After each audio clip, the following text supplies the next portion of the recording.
Hi, I'm Linda Padgett, and this is the Living Christian Virtue Series.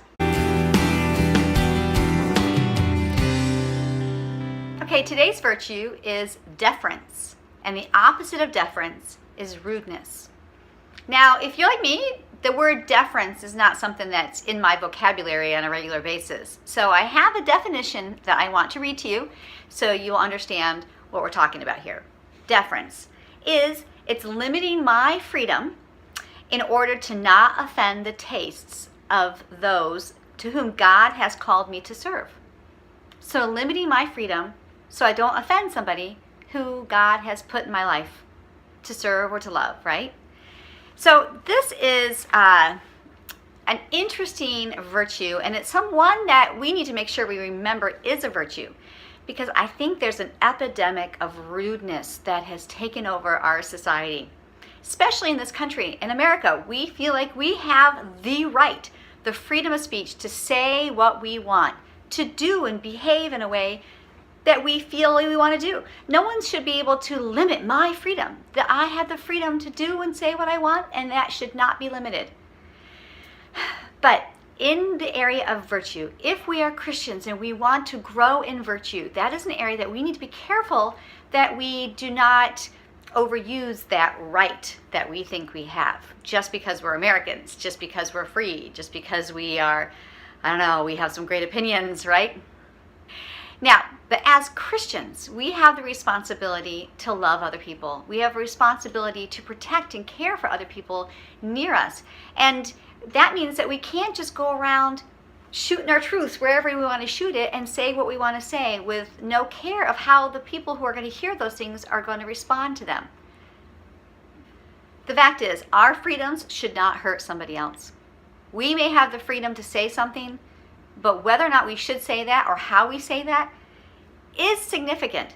It is something that we need to consider if we desire as Christians to grow in the virtue of deference. The huge example that we have today of those who are not at all practicing the virtue of deference are people that we call trolls. Most of us have encountered them on the internet, whether it be on social media, on YouTube, even on anything that you write. I experience this a lot, whether it's something that I've written, whether it's a video that I've made, even a Facebook post that I make.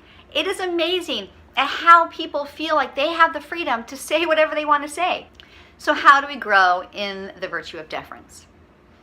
There are three things I want us to consider when we feel that we have something that we need to say, something that's valuable, that may help somebody else or correct somebody else or whatever it is. We need to be careful. We need to express deference into protecting that person against our words. We may be well-intending, but we can also harm a person and hurt a person, especially when these people are given to us by God to love and to grow and to be there for and to support and to minister to whatever. Honestly, though, it applies to strangers too. Virtues don't necessarily mean it's how we act to somebody else that we know. It's how we act to everybody. Virtue is something that's within us. It's a goodness, a holiness that's within us that's making us express the character of God. That's what virtue is. So whether we're doing that to somebody we know or somebody we don't know, whether we're doing that using a fake name or using our real name, in the end, it still affects our soul. It still affects us and how good we are at lining up with the character of God. So three things we need to consider before we say something to someone that we feel is our place and our right and the truth that needs to be spoken to them. The first one is it your place? Is it your place to correct someone? And how do you determine that? Relationship. No one is going to take correction from someone that they don't respect. No one's going to take correction from someone they don't know. You're going to hurt their feelings, which, if we're trying to imitate the character and the love of God, that's not a good thing. But we're really not going to help them. Because ultimately, I think most of us want to say things to correct someone because we feel like we want to help them. But if there is not a relationship established in the first place, the correction is going to come across more as harshness and rudeness, not so much as love and concern for their well-being. So the first thing you need to consider is it your place to do the correcting? is it your place to say what you need to say? Relationship needs to be involved there. The second point to consider is this truth that you need to relay, this information you need to give them, really important? Do you really need to nitpick over their grammar? Do you really need to correct the wording of something that they said? Can't you just listen to their heart? What are they saying? What do they intend on what they're saying? Can we just be human beings and connect in a level of heart and understanding and not be so nitpicky on the actual words being spoken? We need to slow down and listen to another person's heart, understand what they're saying, and communicate with that kind of understanding. Don't say it if it's not important. It really doesn't matter.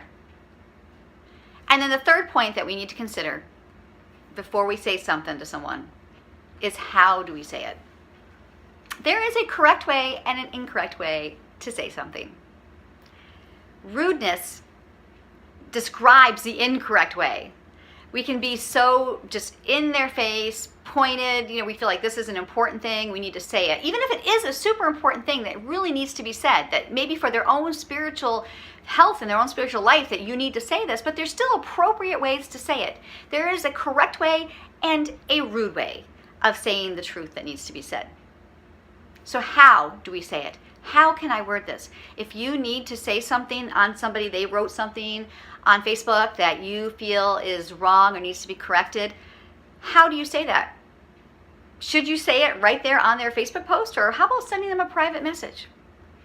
How about wording it in a way that helps them understand that you understand what they're saying and that you respect and value their opinion, but that maybe there's a little misunderstanding that you would like to help clear up for them? Communicating value and respect is crucial when you feel like there is something that needs to be corrected in somebody else. Showing deference in a way that you do not offend them, that you don't hurt them, that you correct them in a way that they will actually accept and value as good correction, it's tricky. The problem is most people these days aren't patient enough to do that. We're not interested in good communication. We're interested in right and wrong. That's all we're interested in. But we need to grow in virtue and be interested in good communication, conveying love and value and respect to another person, no matter how much we disagree with them. So 3 points. Is it my place to say something in the first place? Is it really important, necessary to be said and to be corrected? And how do I go about doing that? How do I do it in a way that will show them love, show them value? It takes restraint, but that's what growing in virtue is.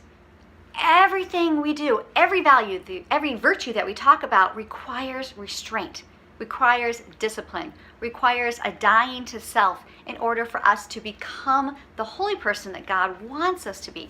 And so what's the point of being a holy person? Is to draw others to Him, to draw others to Christ, so that other people can see, what is Jesus really like? Oh, He must be like that person because they are loving, because they are kind, because they are gentle, because they show virtue in everything that they do. I want a God like that. I want to be a part of a family like that.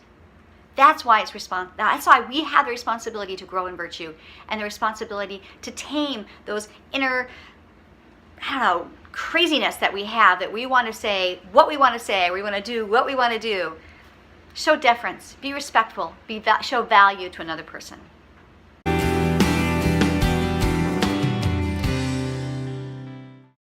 Thanks for watching.